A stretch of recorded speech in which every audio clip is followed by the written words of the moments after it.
Graça e paz, meus irmãos, boa noite.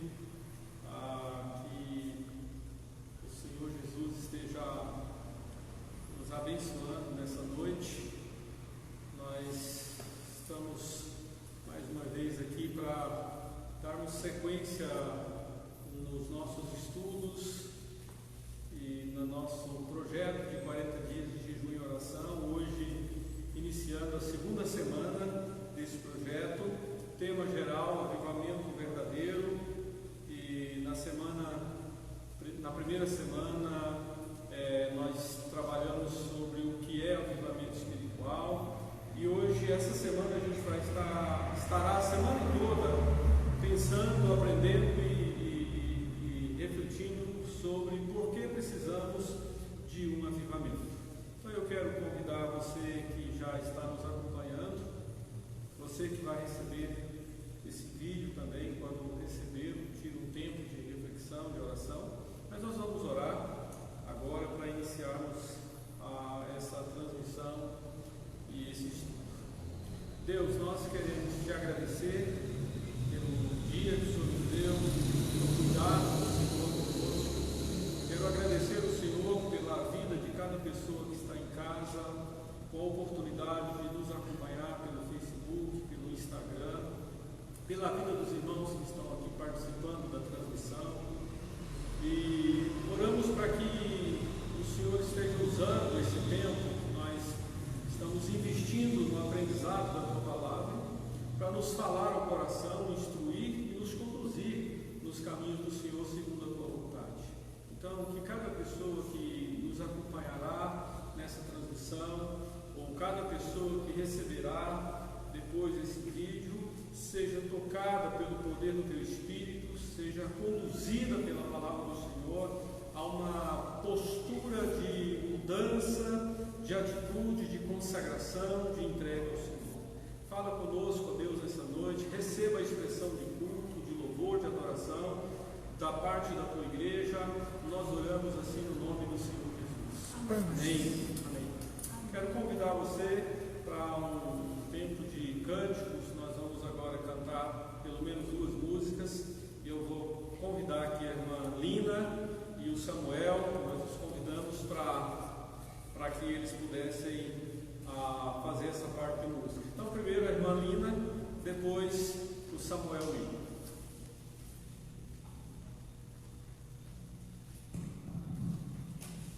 Amém. Nós sabemos que o Senhor está cuidando das nossas vidas. Amém? Toda honra e glória seja dada ao Senhor. Amém.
Amém, graças a Deus. Que bom que mesmo quando nós não temos saída, nós temos aquele que é o Senhor sobre todas as coisas e Ele muda a nossa vida, Ele muda a nossa sorte. Deus abençoe irmã Lina, Samuel e a todos nós, né? Aqui a Kênia, a Vitória, Lucas, o Carlos, o irmão Wilton, contribuindo conosco aqui na nossa transmissão. Tema de hoje: por que precisamos de um avivamento? Nós vivemos a chamada pós-modernidade, e o que caracteriza a pós-modernidade, no meu humilde ponto de vista, é exatamente a crise. O mundo está em crise. Se nós fizermos um diagnóstico honesto da situação, nós vamos constatar que estamos no meio de uma crise. A solução para um mundo em crise é Cristo e a sua palavra. Se nós estamos em Cristo, nós queremos refletir essa semana e o resto da nossa vida aplicando isso no nosso coração. A solução para o mundo em crise é Jesus Cristo e a sua palavra. A igreja é a portadora da palavra e do poder do Espírito Santo. A palavra de Deus está nas mãos e sob a responsabilidade da igreja para que ela seja a portadora dessa palavra, e o poder do Espírito Santo de Deus está sobre a igreja também. Portanto, esse tempo de 40 dias de jejum e oração que nós começamos na semana passada, nesse tempo nós vamos orar para que as nossas vidas, para que as nossas famílias, para que a nossa igreja e a igreja do Senhor Jesus em todo lugar, para que o nosso país recebam um poderoso impacto e uma transformação duradoura pelo avivamento que virá. Nós não estamos em busca apenas de um momento pontual, mas nós queremos uma manifestação do poder, da graça de Deus, de tal maneira que haja mudanças e transformações duradouras até a volta de Jesus, de preferência. Crise, meus irmãos que me ouvem, meus amigos que me ouvem ou ouvirão pelo vídeo, crise é e sempre será oportunidade de avivamento espiritual. Basta nós olharmos a história dos avivamentos para nós constatarmos esta verdade. Eu quero trabalhar então nessa noite pelo menos 3 razões por que nós precisamos de avivamento. Existem outras. Essa semana a gente vai trabalhar pelo menos 6 razões. Hoje a gente já falou sobre uma delas na devocional que nós enviamos, mas amanhã teremos outra devocional. Nossa irmã Simone vai gravar para nós e no decorrer da semana. Mas eu quero destacar 3 razões por que nós precisamos de avivamento espiritual. Em primeiro lugar, precisamos de avivamento porque a nossa vida pessoal está em crise. A nossa vida pessoal está em crise. Nós temos conflitos pessoais. Há gente que está numa crise existencial profunda. Mas todos nós temos os nossos conflitos. E eu quero convidar você, se você tiver com a sua Bíblia aí perto, para abri-la lá em segundo livro de Samuel, no capítulo 12, do verso 5 ao verso 7 e também o verso 20. Segundo livro de Samuel, 12, versos 5 ao 7, depois o verso 20. Olha o que diz do verso 5 ao 7.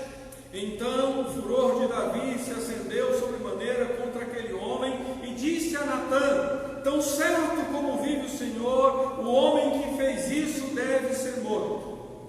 E pela cordeirinha restituirá 4 vezes mais, porque fez tal coisa e porque não se compadeceu.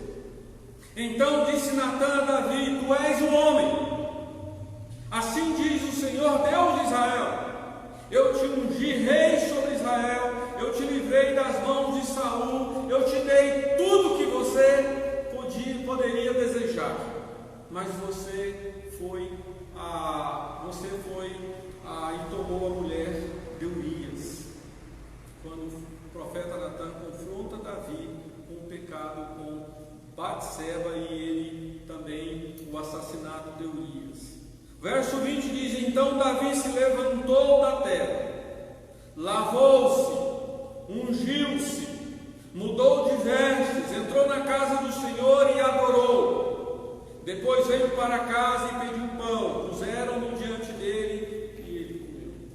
Este texto, capítulo 12 de 2 Samuel, conta a história do pecado de Davi, conta a história da palavra dura, do juízo de Deus contra Davi por causa do pecado, mas conta a história do arrependimento de Davi, conta a história do quebrantamento de Davi, conta a história da mudança de atitude de Davi, conta a história de um grande avivamento que aconteceu na vida, na alma, no coração de Davi.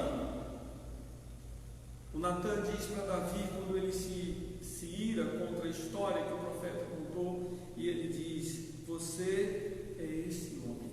Essa foi a palavra do profeta confrontando o rei Davi. Que bênção, meus irmãos, quando Deus mostra o nosso pecado. O poder do Espírito Santo é tão forte que nos faz reconhecer o pecado, nos leva ao arrependimento, restaura as nossas vidas, como aconteceu com o rei Davi no passado, no Antigo Testamento.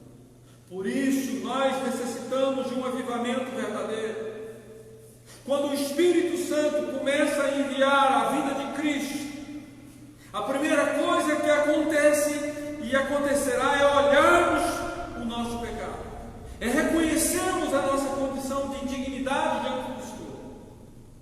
Como é fácil, meus irmãos, julgar e olhar os pecados dos outros, e como é difícil olharmos para o nosso interior e verdadeiramente reconhecer que eu sou o homem que precisa de confissão, que precisa de arrependimento, que precisa de mudança de atitude.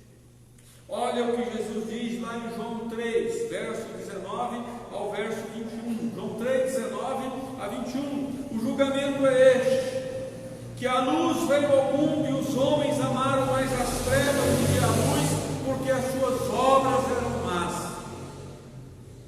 Pois todo aquele que pratica o mal aborrece a luz e não se chega para a luz, a fim de não serem arguidas as suas obras. Verso 21, quem pratica a verdade aproxima-se da luz, a fim de que as suas obras sejam manifestas, porque são feitas em Deus. E eu posso lhe assegurar, a você que me ouve nessa noite, que há coisas que nós fazemos hoje e achamos que estão certas, mas quando vier o avivamento espiritual verdadeiro, teremos convicção de que são pecados o que nos separam da verdadeira vida cristã. Por isso, é importante pedir ao Espírito Santo que envie o avivamento e que nos traga a convicção do pecado. É preciso que façamos a oração que o mesmo Davi fez lá no Salmo 139, no verso 23 e 24. Queria que você pensasse sobre isso. Quem sabe você faça essa oração aí na sua casa. Sonda-me, ó Deus, e conhece o meu coração. Prova-me e conhece os meus pensamentos. Vê se há em mim algum caminho mau e guia-me pelo caminho eterno. Em primeiro lugar, precisamos de avivamento, porque a nossa vida pessoal está em crise.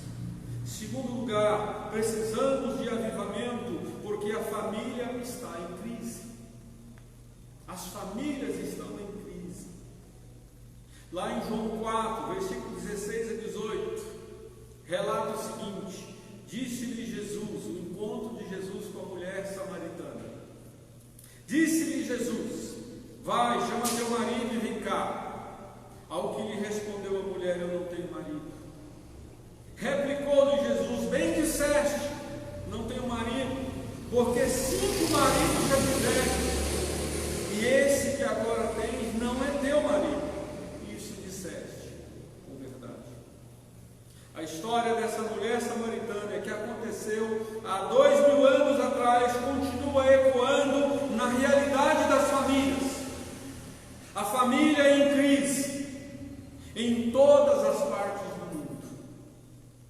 Os casais não têm mais diálogo, e quando conversam, é cada um pensando em si mesmo de forma egoísta. Vi uma reportagem essa semana, uma entrevista com a ministra Damares, defensora que cuida dos direitos humanos, relatando que com a quarentena, nesses mais de 100 dias de quarentena, aumentou em mais de 50% a violência doméstica. A família em crise. Os casais não conseguem mais ficar juntos. Quando tem que ficar junto, se agridem. Pais e filhos não têm mais comunicação. Que bom que não é o nosso caso, né, Lucas e Júnior? Né, Samuel e Lina, né, Hilton e Arthur. Mas os pais não têm mais comunicação com os filhos e os filhos com os pais abandonando seus filhos e entregando aos cuidados do mundo, da carne e do diabo. Essa é a realidade. Os pais não aguentam. Isso está evidente nesse tempo de aula online. Os pais não aguentam mais. Não aguentam mais ensinar os filhos. Não tem paciência. Meus irmãos, precisamos de uma manifestação extraordinária do Espírito de Deus nas famílias, para que seja resgatado a harmonia do lar, a alegria da convivência com os filhos e dos filhos com os pais. Os filhos rebeldes desrespeitam a autoridade dos pais e, consequentemente, desrespeitam as demais autoridades. A família em crise, os vícios, os pecados, a libertinagem estão invadindo os nossos lares. Os pais perderam o controle. Dados, meus irmãos, indicam, você que me ouve, presta atenção nisso. Quem sabe você é alguém que está envolvido até a alma nisso que eu vou dizer aqui. Aumentou em mais de 70% a venda de pacotes de TV a cabo e de sites com filmes de pornografia. Aumentou extraordinariamente a venda nesse período de quarentena. As pessoas estão em casa, não podem sair, estão entrando, afundando no vício da pornografia. E se você professa a fé em Cristo Jesus, está entrando nesse mal, presta atenção no que eu vou te dizer. Onde ninguém pode entrar e ver, o Espírito de Deus entra, dizendo ao interior do nosso coração, do seu coração, e Ele vê. E o vício, de qual natureza for, ele é uma agressão, é uma ofensa a Deus, ele te afasta de Deus e te leva para o mundo. As famílias estão em crise. Palavras como fidelidade, lealdade, compromisso, parece que foram banidas de alguns dicionários. Alguns que conhecem os princípios da palavra de Deus sobre famílias, fazem a renovação de votos, tentam consertar, mas parece que há um poder maligno que os leva de volta ao seu pecado. E a pergunta é: qual é a solução? Talvez você que está em casa diz: pastor, então qual é a solução? Apresenta para nós. Será que é a psicologia? Será que é a filosofia? Será que é a sociologia? São os avanços tecnológicos? Não! Nada disso pode resolver o problema. Somente uma volta para Deus e sua palavra trarão conserto e restauração das famílias. Famílias abençoadas influenciarão outras famílias. Lembra da promessa que o Senhor fez a Abraão lá em Gênesis 12? Em ti serão benditas todas as famílias da terra. Em ti serão abençoadas todas as famílias da terra. Você, meu irmão, em Cristo Jesus, que me ouve nessa noite, em você e em mim serão abençoadas todas as famílias da terra. Foi para isso e por isso que o Senhor nos salvou. Foi para isso e por isso que Ele nos libertou do império das trevas. Por isso precisamos de uma volta para Deus urgentemente. Precisamos de avivamento, porque a nossa vida pessoal está em crise. Precisamos de avivamento, porque as famílias estão em crise. E em terceiro e último lugar, precisamos de avivamento, porque a igreja é a única solução para o mundo.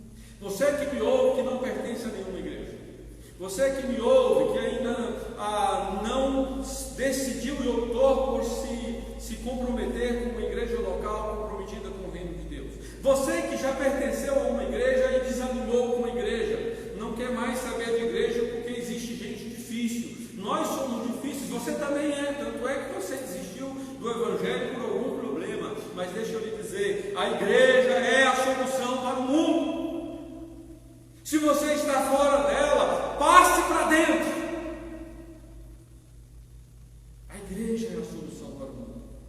Olha o que diz o texto de Mateus 16, do verso 13 ao verso 20. Diz assim: indo Jesus para os lados de Cesaré de Filipe, perguntou a seus discípulos: quem diz o povo ser o Filho do Homem? E eles responderam: uns dizem que o Senhor é João Batista, outros dizem que o Senhor é Elias, e outros dizem que o Senhor é Jeremias ou algum dos profetas. Mas vós, continuou ele, quem dizeis que sou eu? Respondeu Simão Pedro e disse: tu és o Cristo, o Filho do Deus vivo. Então Jesus lhe afirmou: bem-aventurado és, Simão Barjonas, porque não foi carne e sangue que te revelaram, mas meu Pai que está nos céus. E também eu te digo que tu és Pedro, e sobre esta pedra edificarei a minha igreja, e as portas do inferno não prevalecerão contra ela. Dar-te-ei as chaves do reino dos céus. O que ligares na terra terá sido ligado nos céus, e o que desligares na terra terá sido desligado nos céus. Então advertiu os discípulos de que ninguém dissesse ser ele o Cristo. Mateus 16, de 13 a 20. Eu quero destacar algumas questões aqui. Primeiro, a igreja de Cristo tem um poder sobrenatural que evita que a maldade domine por completo. Ela é a solução para o mundo porque ela tem um poder de Cristo, um poder sobrenatural que evita que a maldade domine por completo. Segundo, Mateus 16, o texto que nós lemos, é a base para um entendimento profundo do que é a igreja de Cristo e do seu poder. Quando Pedro responde a Jesus: tu és o Cristo, tu és o Filho do Deus vivo, e ele afirma, em primeiro lugar, que Jesus é o Cristo, que ele é o ungido, que ele é o Messias enviado, que ele é o único escolhido por Deus para ser rei. Quando ele faz essa afirmação, em segundo lugar, ele afirma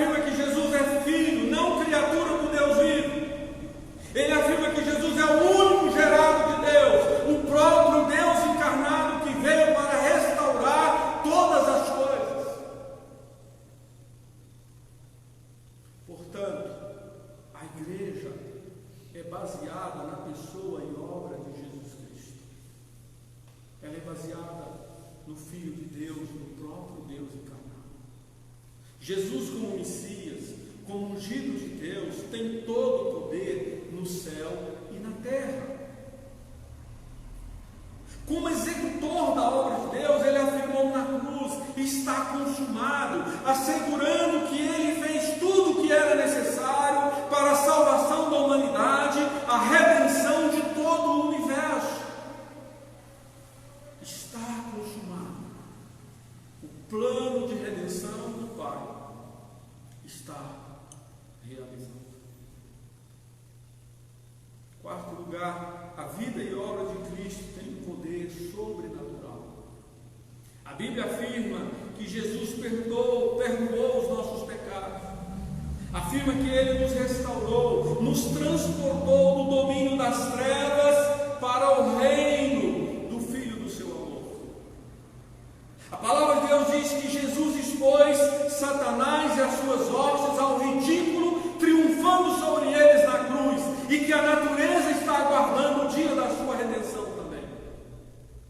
E eu pergunto: você quer continuar escravo do pecado, vulnerável e manipulado por Satanás, enquanto Jesus já fez o que tinha que ser feito para que você seja liberto do pecado, liberto da influência maligna, para que você viva uma vida plena, com sentido, e seja um soldado valoroso no reino de Deus? E você vai continuar com a vida cristã raquítica, você vai continuar com a vida miserável, esfolado pelas hostes malignas, enquanto Jesus se entregou na cruz e convida você para uma vida vitoriosa, cheia de poder e autoridade do Espírito. Satanás faz de tudo para influenciar você para o mal. Sabe por quê? Porque ele já está derrotado. Porque Jesus o ridicularizou na cruz do Calvário. E Ele convida a mim e a você para um grande movimento de volta para Deus, para frustrarmos ainda mais os propósitos e intentos do diabo e servirmos o reino de Deus de forma plena, realizada e vitoriosa. Quero concluir a minha palavra nessa noite, destacando mais 3 quesitos. Primeiro, por isso, Jesus disse que as portas do inferno não prevalecerão contra a igreja. Notem, a igreja é quem derruba as portas do inferno. Satanás e os seus demônios estão encurralados pelo poder extraordinário da igreja. E nós precisamos de avivamento para a gente entender isso. Não é que a gente vai ficar aqui nas 4 paredes, hoje a gente nem está podendo ficar nas 4 paredes, a gente tem que ficar em casa, na vizinhança, no Facebook, no Instagram, no YouTube, proclamando o Evangelho de Jesus e mostrando ao povo de Deus que nós temos nas mãos a autoridade espiritual, e que onde nós formos, nós seremos vitoriosos e as forças do mal cairão diante da igreja. A ideia aqui é o contrário, é que a igreja vai marchar, é que a igreja vai invadir o inferno e vai tirar vidas dali e trazer para o reino do Senhor. Meu irmão que me ouve nessa noite, que está se entregando ao pecado, o Senhor não salvou você para isso. O Senhor quer que você seja vitorioso. Ao contrário, busque vidas lá no inferno e traga para o reino de Deus. Esse é o papel da igreja. As portas do inferno não prevalecerão contra ele. Segundo lugar, imagine, meus irmãos, se esta igreja estiver em santidade e na plenitude do Espírito Santo. Pensa comigo, igreja cristã de Leopoldo de Bulhões, ou igrejas evangélicas de Leopoldo de Bulhões, se vocês ouvirem esta mensagem. Imaginem vocês, se todos nós estivermos em santidade e na plenitude do Espírito Santo, o império da maldade perderá muito da sua influência. Com certeza teremos dias de libertação para muitas pessoas. As pessoas estão acuadas. Muitos de nós que professamos a fé em Cristo Jesus estamos acuados dentro dos nossos lares, estamos deprimidos dentro dos nossos lares. Precisamos nos voltar para Deus, para que nós possamos ver a influência maligna sendo derrotada e destruída na nossa cidade. O reino de Deus se espalhará para muitos lugares lugares, e muitas vidas serão salvas, pela sua santidade, pela minha santidade, pelo seu enchimento do Espírito, pelo meu enchimento do Espírito. E em terceiro lugar, se você faz parte desta igreja de Jesus Cristo, não só da cristã, de todas as igrejas de Jesus, nessa cidade, no estado de Goiás, no Brasil e no mundo, se você faz parte da igreja de Jesus Cristo, tem a grande responsabilidade de orar, de clamar e pedir a Deus que envie um poderoso avivamento, que levante a igreja com poder particular, peculiar do Espírito Santo, e o inferno tremerá de medo. Pastor, não fala no inferno. Não, nós estamos falando em Jesus, que faz com que o inferno trema diante da igreja. Eu e você somos a igreja. Finalmente, examine as prioridades na sua vida. Quais são as suas prioridades? Veja se existe algo em primeiro lugar. Arrependa-se e entregue a primazia ao Senhor Jesus. Faça um exame. Veja se tem algo que você coloca antes de Cristo, antes do Evangelho, antes do reino de Deus. E atenda a palavra de Jesus em Mateus 6,33. Buscar, pois, em primeiro lugar o reino de Deus, e as outras coisas, e estas coisas vos serão acrescentadas. Peça ao Senhor que lhe encha com o poder do Espírito Santo.